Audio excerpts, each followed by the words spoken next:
Hi, welcome to TAMUK. Welcome to Carolina Nation. The door can open for all of you. Thank you everyone for attending.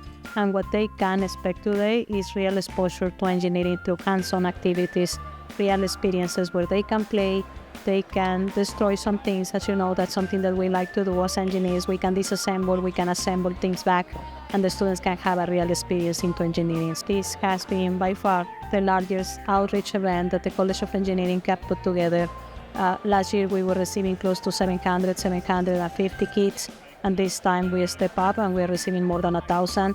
I'm going to be talking about the next big event, which is E-Week, and as you know, that one happens on the third week of February. So these schools can expect to hear from us. How are we going to teach the new generations that were born with the iPhones, where all that new technology that we didn't have back then, and also post-COVID situation, right? So all those are phenomena that changed the way people learn. So in a very short amount of time, we got together with the Department of Education and also the Department of Mathematics, and we got together. We put together a good team of people, which means that the students are learning on their own with our guidance, and also they are working in actually hands-on projects, application.